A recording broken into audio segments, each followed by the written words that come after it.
समझकर सुनिए, क्योंकि अगर यह बात आज ध्यान से नहीं सुनी तो आगे चलकर अफसोस हो सकता है।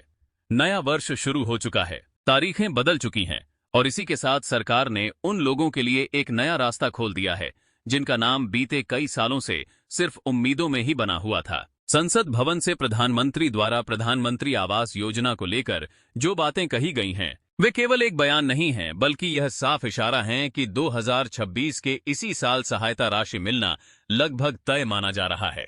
अब यह आने वाले समय की बात नहीं रह गई है, बल्कि वर्तमान से जुड़ा हुआ विषय है। आगे इस वीडियो में यह भी साफ किया जाएगा कि किस महीने और किस तारीख के आसपास पैसा खाते में आ सकता है, इसलिए एक भी लाइन छोड़ना भारी पड़ सकता है। केंद्र सरकार ने स्पष्ट रूप से बताया है कि प्रधानमंत्री आवास योजना के लाभार्थियों के लिए नई व्यवस्था लागू कर दी गई है और इसके तहत एक नई लाभार्थी सूची पूरी तरह तैयार की जा चुकी है। इसका सीधा मतलब है कि जिन लोगों का नाम इस सूची में शामिल है उनके लिए रास्ता खुल चुका है और जिनका नाम अभी नहीं है उनके लिए भी आगे मौका रखा गया है। सरकार का कहना है कि इस बार कोई भी योग्य व्यक्ति योजना से वंचित नहीं रहेगा और हर सही जरूरतमंद तक लाभ पहुंचाने की पूरी तैयारी की गई है। सबसे महत्वपूर्ण बात यह है कि इस योजना के लिए सरकार ने 300 करोड़ रुपए का बजट जारी कर दिया है, यानी यह सिर्फ कागजों तक सीमित बात नहीं है। पैसा तय हो चुका है और यह राशि केवल घर बनाने के लिए ही दी जाएगी। ध्यान देने वाली बात यह है कि यह रकम किसी और काम में खर्च करने के लिए नहीं है, यह सीधे उस छत के लिए है जो आपके सिर के ऊपर होगी। सरकार ने साफ कहा है कि 2026 के भीतर ही लाभार्थियों के बैंक खातों में पैसा ट्रांसफर किया जाएगा और पहली किस्त सीधे खाते में पहुंचेगी। यह ट्रांसफर डायरेक्ट बेनिफिट ट्रांसफर के जरिए होगा, जिसमें न कोई दफ्तर, न कोई एजेंट और न ही किसी तरह की कटौती होगी। पैसा सरकार से सीधा आपके खाते में आएगा। लेकिन यहां एक जरूरी बात समझना बहुत जरूरी है। अगर आपने कुछ जरूरी प्रक्रियाएं पूरी नहीं की हैं, तो पैसा अटक भी सकता है, जिसकी जानकारी आगे विस्तार से दी जाएगी। अब बहुत से लोगों के मन में सवाल आता है कि प्रधानमंत्री आवास योजना आखिर है क्या? इसे आसान शब्दों में समझिए।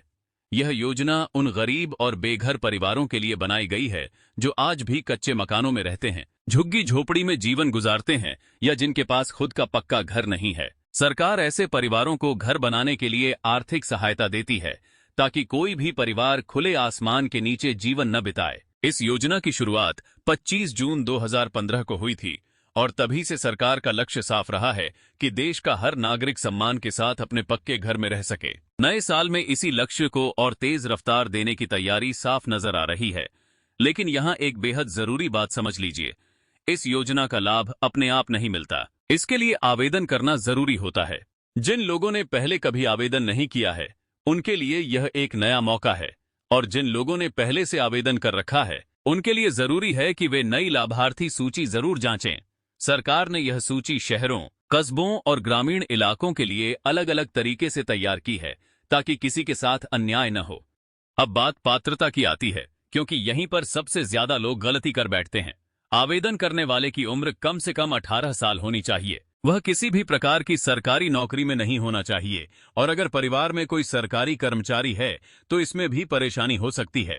आवेदक भारत का नागरिक होना चाहिए और उसके नाम पर कहीं भी कोई पक्का मकान नहीं होना चाहिए, चाहे वह गांव में हो या शहर में। अगर आपके नाम पर कहीं भी पक्का घर या कोई प्रॉपर्टी दर्ज है तो आप इस योजना के लिए पात्र नहीं माने जाएंगे। सरकार ने यह भी साफ किया है कि यह योजना परिवार के लिए है जिसमें पति और पत्नी दोनों का होना जरूरी बताया गया है, यानी शादीशुदा होना एक अहम शर्त है। अब कई लोग यहीं पर रुक जाते हैं और सोचते हैं कि कागजों का झंझट बहुत ज्यादा होगा, लेकिन आगे की जानकारी और भी ज्यादा जरूरी है, क्योंकि अगर आपने सही दस्तावेज और बैंक से जुड़ी जरूरी प्रक्रिया पूरी नहीं की तो नाम सूची में होने के बावजूद पैसा रुक सकता है। अब ध्यान और ज्यादा केंद्रित कर लीजिए, क्योंकि यहां से वे बातें शुरू होती हैं जो सीधे आपके पैसे से जुड़ी हुई हैं।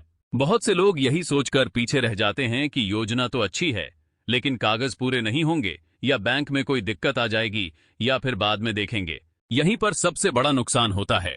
सरकार ने इस बार बिल्कुल साफ कर दिया है कि अगर दस्तावेज सही हैं और बैंक से जुड़ी प्रक्रिया पूरी है तो पैसा रोकने की कोई वजह नहीं बचेगी। इसलिए एक एक बात दिमाग में अच्छी तरह बैठा लीजिए। इस योजना के लिए कुछ जरूरी दस्तावेज मांगे गए हैं जिनके बिना फाइल आगे नहीं बढ़ेगी। पासपोर्ट साइज फोटो, चालू मोबाइल नंबर, पत्र व्यवहार का पता, बैंक पासबुक, आधार कार्ड, आय प्रमाण पत्र और पहचान पत्र, जिसमें PAN card, voter ID, driving licence या आधार शामिल हो सकता है। कुल मिलाकर करीब 7 जरूरी दस्तावेज बताए गए हैं और इनमें से किसी में भी कमी रह गई तो काम अटक सकता है। अब राज्यों की बात करें तो बहुत से लोग सोचते हैं कि यह योजना सिर्फ कुछ चुनिंदा जगहों के लिए है, लेकिन ऐसा बिल्कुल नहीं है। प्रधानमंत्री आवास योजना की लाभार्थी सूची राज्यों के अनुसार तैयार की गई है और लगभग हर राज्य को इसमें शामिल किया गया है। राजस्थान के लोगों के लिए साफ संकेत दिए गए हैं कि उन्हें पैसा मिलेगा। छत्तीसगढ़ में सूची पूरी कर ली गई है।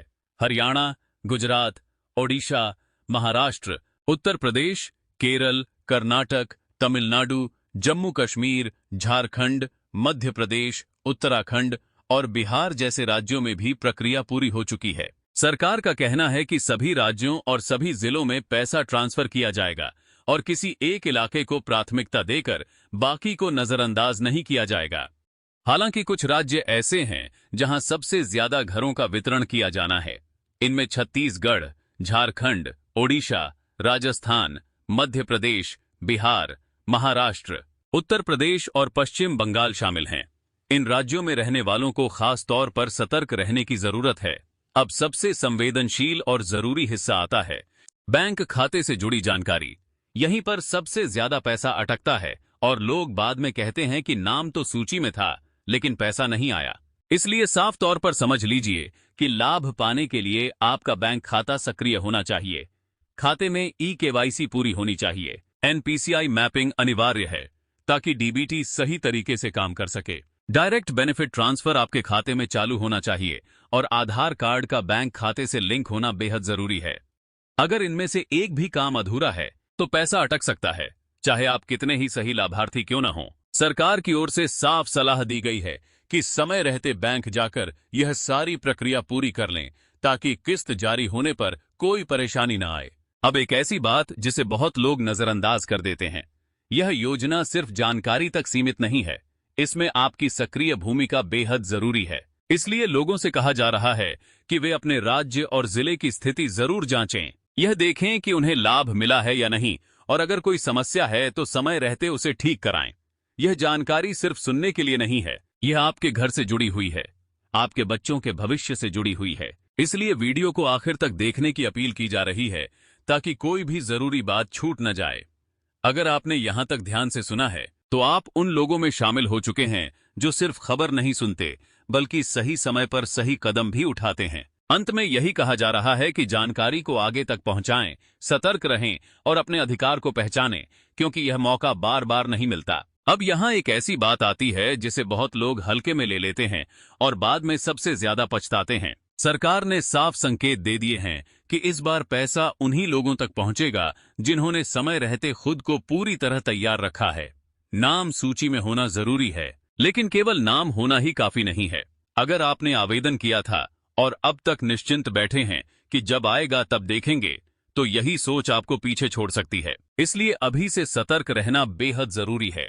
सरकार ने यह भी स्पष्ट किया है कि जिन लोगों ने अभी तक आवेदन नहीं किया है उनके लिए आगे भी अवसर रहेगा, लेकिन जिनका नाम नई सूची में है उनके लिए यही समय सबसे अहम है। अब बहुत से लोग पूछ रहे हैं कि पैसा आखिर मिलेगा कैसे और उसका इस्तेमाल किस तरह करना होगा। तो ध्यान से समझिए, यह राशि घर बनाने के लिए दी जा रही है, किसी और खर्च के लिए नहीं। सरकार यह भी देखेगी कि पैसा सही काम में लगाया गया है या नहीं, इसलिए शुरुआत से ही सही दिशा में कदम उठाना जरूरी है।